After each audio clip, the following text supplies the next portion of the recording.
अगस्त 22 को चंडीगढ़ की जीएसटी की बैठक में इन्होंने चावल, गेहूं, आटा, दाल, तेल, चीनी पर जीएसटी ठोका है। और 27 अगस्त 2022 को पहली बार पेट पर जीएसटी लगा दिया। तो एक बड़ी समस्या कही नहीं रहे हैं कि 49% लोगों के पास तो जमीन नहीं है, और पश्चिमी उत्तर प्रदेश में तो बड़े बड़े फार्म हैं, बड़े बड़े जमीन के लोग हैं, तो उनके लिए तो ये बहुत सारी फायदेमंद चीज़ें होंगी। लेकिन जो छोटे हैं, 1 एकड़ से कम जमीन है, जिनके पास नहीं है, वो इसमें किस तरीके से लाभ पाएंगे, कहाँ बैठेंगे। और तीसरी बात है कि आप जो जमीन, किसान की ताकत जमीन है, ठीक, और तुम ये बात नहीं कर रहे हो कि तुम्हारी जमीन वो खींच रहा है प्रत्येक साल तुम्हारी जमीन। इसमें एक बिंदु मांगे हैं कि जो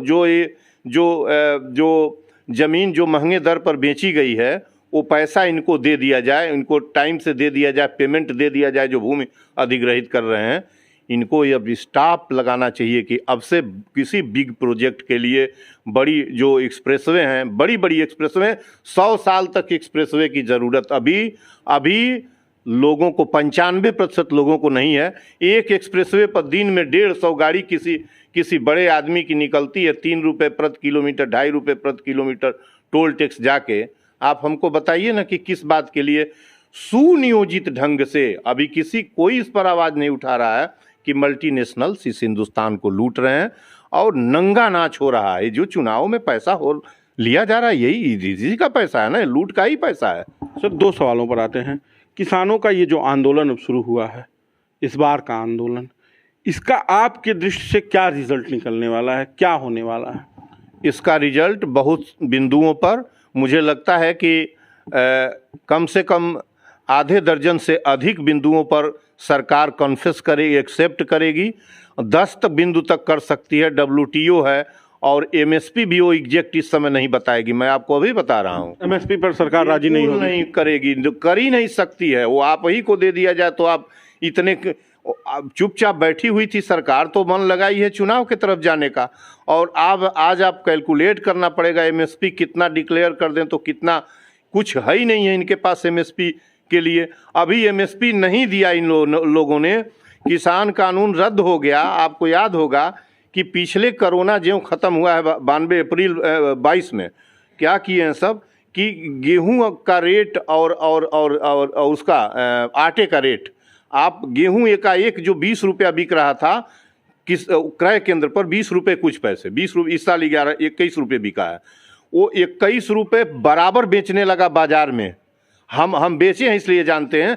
ये इतनी किसी का ध्यान नहीं जा रहा इस ओर कि 21 रुपया क्रय केंद्र पर सरकारी किसान देने ले जा रहा था, और 20 रुपया वहीं उसके दरवाजे पर व्यवसायी जो बनिया है वो ले रहा है।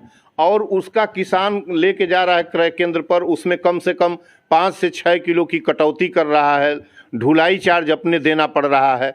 ये सब ले दे के वो समझिए कि वो उसका पड़ता है 17 रुपये 18 रुपये किलो। हम लोग तो आप देने लगा। और जस्ट उसके बाद हुआ ये कि उस पर GST आपने ठोक दिया। कब ठोका? अगस्त 22 को चंडीगढ़ की GST की बैठक में इन्होंने चावल, गेहूं, आटा, दाल, तेल, चीनी पर GST ठोका है। और 27 अगस्त 2022 को पहली बार पेट पर GST लगा दिया। और आटा कितना बिकने लगा बाजार में? 36 से लेके 49 रुपये 48 रुपये तक। बड़े बैग के आटे जो है, लोग जो लेवल के आटे थे वो 50 रुपये तक बिकने लगे। और चावल 42 रुपया बिकने लगा। ये मंसूरी चावल जो गांव में हम लोगों के यहाँ होता है, वो हम लोगों का 28 रुपया कोई नहीं पूछता है। धान हमारा कोई 19 रुपया लेने को तैयार नहीं है। और वही चावल 42 रुपये में बैग में भर के दुकानों पर मिलने लगा। ये अभी कुछ हुआ नहीं, कोई एग्रीकल्चर कानून नहीं बना। अब की बता रहा हूँ कि मोदी का और बड़े बड़े गोदाम, उसके क्रेता जो अडानी के क्रेता हैं, सोनीपत के गोदाम के लिए देश में इंटरनली उसका क्रय केंद्र चालू हो गया है। इस आंदोलन का क्या रिजल्ट निकलने वाला है? अब इस आंदोलन का रिजल्ट, सरकार चुनाव सिर पर है उसके, कुछ न कुछ करेगी और कुछ नहीं करेगी। मुझे तो कुछ समझ में नहीं आता कि ऐसे समय पर हो रहा है जब 1 महीना रह गया चुनाव अधिघोषणा के। सरकार को तो सर ये दो ही तरीका हो सकता हो सकता है सरकार इसी आंदोलनकारी इसीलिए आए हो कि चुनाव है, सरकार सारी मांगे मांग लेगी। अब मुझे तो आप ऐसा सवाल कर रहे हैं कि एमएसपी पर, डब्ल्यूटीओ पर बहुत सारी मांगे इसमें मानी जा सकती हैं, किसानों का पेंशन, 200 दिन रोजगार, ये सब ऐसी छोटी कुछ भी मांगे मांग ली तो किसान वापस हो जाएंगे और सरकार बन जाएगी। जी हाँ, ये बात आपने तो बहुत चालाकीपूर्ण कहा है कि कुछ मांगे मान लेंगे और जो लोग खुश होके जाएंगे वो किसान उसका लाभ उठाएगी। और मैं एक कदम और आगे बढ़ जाऊं कि मुझे तो लगता है कि इन लोगों की कहीं नियोजित आंदोलन न हो, ये दिखावा के लिए हो रहा हो कि इसी समय आप लेके इसको भी आए हैं और तितिर बितिर करके। और चूंकि हरियाणा और पंजाब के ही किसान उबाल ले रहे थे इस समय भी, सारी समस्याएं अभी देखिए जो हिंसा हुई है, हरियाणा का मामला था, हरियाणा के 16 जिलों को हिट किए हैं या धारा 144 लगा के उनको रोके हुए हैं। तो वहाँ पे भाजपा की सरकार भी ये संभव हो सकता है कि हाँ इसको मीट आउट करके कुछ इनकी मांगे देकर और उनको जो है फ्रेंडली उनसे करके और पोलिंग कराएं उनका वोट अपने पक्ष में। ये आपका मैं इससे सहमत हूँ।